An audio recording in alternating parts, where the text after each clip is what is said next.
আসসালামু আলাইকুম প্রিয় দর্শক, মিয়ানমারের রাখাইন রাজ্যে মানবিক করিডোর দেওয়া হবে কি হবে না, এটাই হচ্ছে এই মুহূর্তে রাজনীতিতে সবচেয়ে আলোচিত বিষয়। এখন এটা নিয়ে এত আলোচনা হচ্ছে কেন? এটা কি কেবলই একটা করিডোর দেওয়া? এটা কি বড় কোনো যুদ্ধে জড়িয়ে পড়া, মানে অপ্রয়োজনে জড়িয়ে পড়া? অনেক সময় কিন্তু এরকম হয়, দেখবেন দুজন লোক ঝগড়া করতে থাকে, মাঝখান থেকে তৃতীয় ব্যক্তি যে সেখানে যায়, পরে দেখা যায় যে তৃতীয় ব্যক্তি যুদ্ধে মূল জড়িয়ে পড়েছে এবং সে আহত হয়েছে, সেই মানে আপনার সমস্যা পড়ে গেছে, মূলরা যারা ছিল তাদের মধ্যে মিটমাট হয়ে গেছে। এরকম আমরা বাস্তব জীবনেও দেখি। আমরা কি সেই দিকে অগ্রসর হচ্ছি, নাকি এর পেছনে অন্য কোনো মতলব আছে? অনেকেই বলছেন যে ওয়েস্টার্ন ওয়ার্ল্ডের এখানে একটা ইনভলভমেন্ট আছে, তারা আমাদের কাঁধে বন্দুক রেখে গুলি করতে চাচ্ছে। এটা একটা হতে পারে। আরেকটা অপশনও কিন্তু আছে। সে অপশনটা কি, যে একটা যুদ্ধ বেঁধে গেলে অথবা এই যুদ্ধে আমরা কোনোভাবে ইনভলভ হয়ে গেলে আমাদের আসন্ন জাতীয় সংসদ নির্বাচনটাকে পিছিয়ে দেওয়ার জন্য একটা অজুহাত তৈরি হয়, মানে অনির্দিষ্টকালের জন্য পিছিয়ে দেওয়ার জন্য একটা অজুহাত তৈরি হয়। মানে যারা দ্রুত নির্বাচন চাচ্ছিলেন তাদের বিপরীতে এরকম একটা অজুহাত যদি তৈরি হয়, তাহলে যারা নির্বাচন চাচ্ছিলেন তারাও কিন্তু আবার নির্বাচন চাইতে একটু দ্বিধা করবেন। কারণ যদি দেশ কোনো যুদ্ধে জড়িয়ে পড়ে, সেখানে আর যাই হোক একটা জাতীয় সংসদ নির্বাচন তো হতে পারে না। তাহলে কি যারা ক্ষমতায় দীর্ঘ সময় থাকতে চায়, তারা কি তাদের ক্ষমতায় থাকার জন্য যুদ্ধ লাগিয়ে দিতেও দ্বিধা করবে না? এই প্রসঙ্গগুলো নিয়ে আমরা একটু আজকে ছোটো ছোটো কিছু কথা বলতে চাই। মানে কেন আমার মনে এগুলো জাগলো, এই সমস্ত আশঙ্কাগুলো কেন এলো, আসলে আপনাদের সঙ্গে একটু শেয়ার করি। প্রথমে ভাবুন যে আসলে এই যে মানবিক করিডোর দেওয়া রাখাইনকে, এটা প্রথম কে উচ্চারণ করেছিল? সরকারের পররাষ্ট্র বিষয়ক উপদেষ্টা। সরকারের পররাষ্ট্র বিষয়ক উপদেষ্টা মিস্টার তৌহিদ হোসেন বলেছিলেন যে জাতিসংঘ বাংলাদেশ থেকে রাখাইনে যে মানবিক করিডোরটা চেয়েছে, এই ব্যাপারে বাংলাদেশ নীতিগতভাবে সম্মত। নীতিগতভাবে সম্মত হওয়ার অর্থ কি? যে বাংলাদেশে রাজি আছে। ভাই হিসাব সিম্পল, এখানে আর ভাষার ক্যারিকেচার করে কোনো লাভ নাই। এটাই উনি বলেছেন, এবং এটা বলার পরের দিন এবং সঙ্গে সঙ্গে কোনো ধরনের প্রতিবাদও হয়নি, কেউ কিছু বলেনি। যখন সবাই বলা শুরু করেছেন, তখন প্রধান উপদেষ্টার প্রেস সচিব বলেছেন যে আমাদের সঙ্গে অন্য কোনো পক্ষে, জাতিসংঘ অথবা অন্য কারোর সঙ্গে কোনো আলোচনা হয়নি। আলোচনা হবে তো তখন যখন নাকি এটা আপনি দেবেন অথবা দেবেন না, কি কি শর্তে দেবেন, এটা দিলে আমাদের কী লাভ, সেগুলো আলোচনা। কিন্তু আপনি নীতিগতভাবে যে একমত হয়েছেন, সেটার ক্ষেত্রে তো প্রেস সচিব কোনো রকম কিন্তু প্রতিবাদ করেননি। তার মানে বাংলাদেশ নীতিগতভাবে একমত হয়েছে যে রাখাইন রাজ্যের জন্য একটা মানবিক করিডোর দেওয়া যেতে পারে। যুক্তি আছে, কোনো সন্দেহ নাই। ওখানে দুর্ভিক্ষ হচ্ছে, ওখানকার মানুষ খুব সমস্যায় আছে, দুর্ভিক্ষ হতে পারে, মানে ওদের কোনো মানবিক অনেক জিনিসপত্র দরকার, যেটা নাকি ওখান থেকে তারা সরবরাহ পাচ্ছে না। ওগুলো জাতিসংঘ আমাদের কক্সবাজারে এনে রাখবে, এখান থেকে কক্সবাজার থেকে সেখানে যাবে। এই হলো পরিকল্পনাটা। এখন প্রশ্ন হলো, মিয়ানমারের সঙ্গে রাখাইন হলো মিয়ানমারের একটা রাজ্য।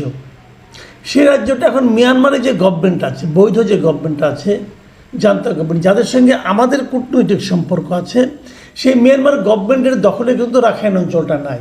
ওখানে যুদ্ধ চলছে নিজেদের মধ্যে, জাতিগত দ্বন্দ্ব। আরাকান আর্মি ফোর্স যারা আছে তারা এখানে যুদ্ধ করছে।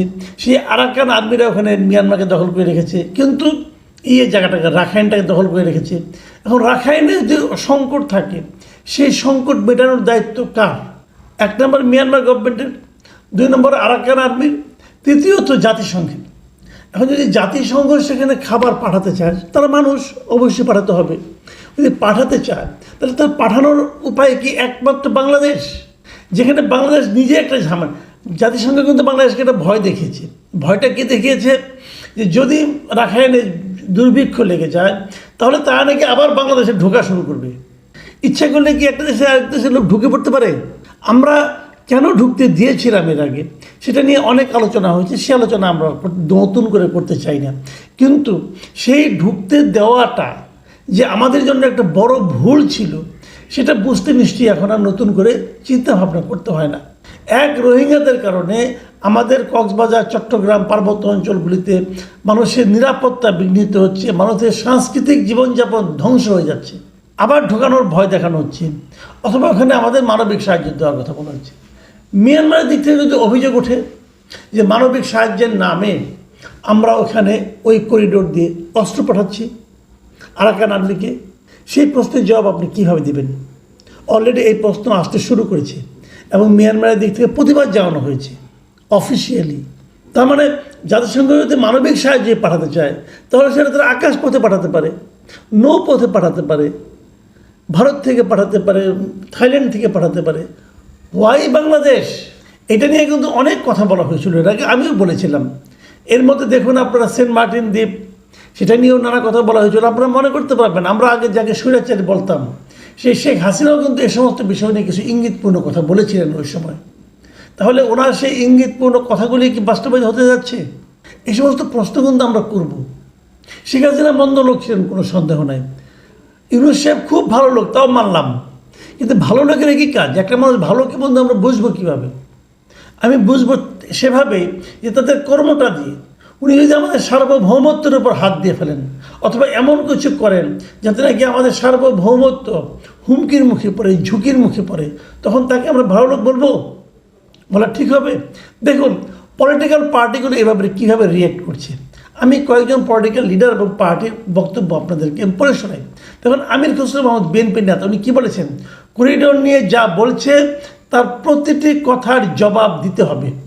মানে উনি বলতে চাচ্ছেন যে উনি ধারণা করছেন সরকারের পক্ষ থেকে যারা করিডোর নিয়ে কথা বলছেন তারা হয়তো ভুলে বলেছেন। তারপর উনি বলেছেন যদি তারা ভুলে না বলে থাকেন তাহলে কেন বলেছেন সে ব্যাখ্যাটা আপনাদেরকে দিতে হবে।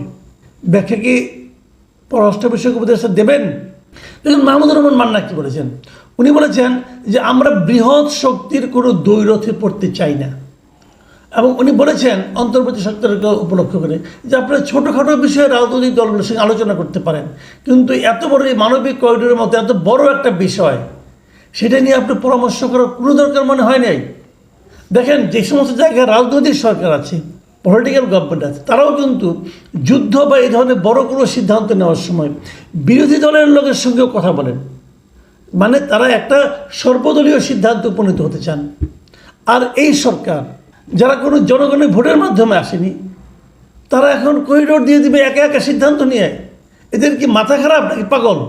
আমি তো কিছু বুঝি না। দেখুন নুরুল হক নূর আরেকজন নেতা, উনি কি বলেছেন? উনি বলেছেন ফুল স্টপ মারেন আর এক পাও এগোবেন না।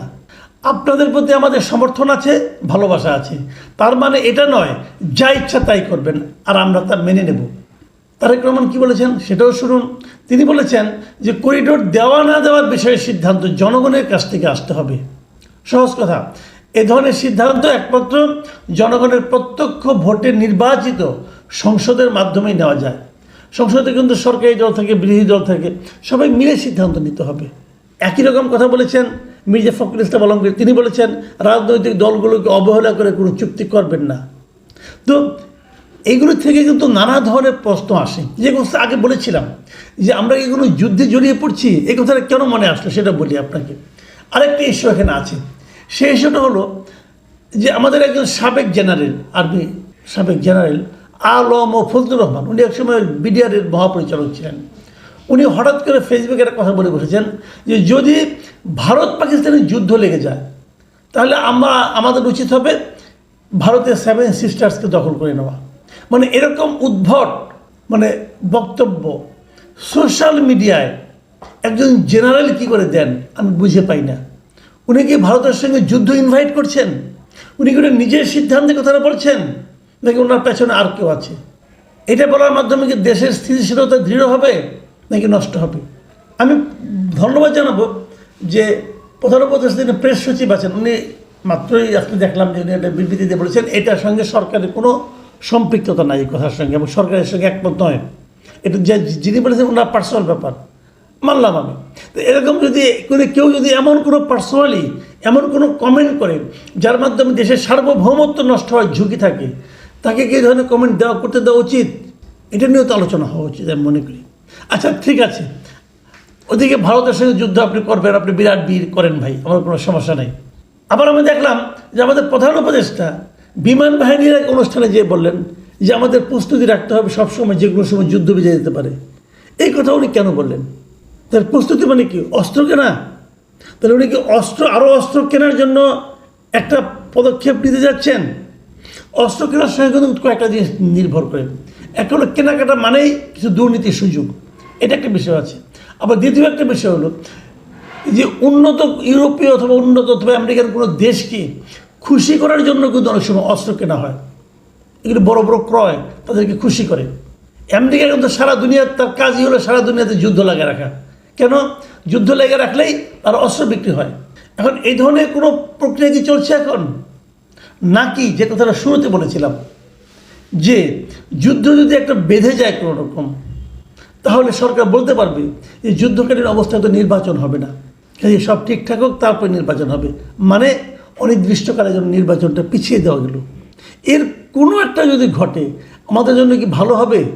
আমরা কেন এমন সব পদক্ষেপ নিচ্ছি? আমরা কেন এমন সব কথাবার্তা বলছি যা নাকি আমাদের দেশের মানুষকে আতঙ্কিত করে অথবা আমাদের দেশের স্বাভাবিক গণতান্ত্রিক প্রক্রিয়াকে বাধাগ্রস্ত করে?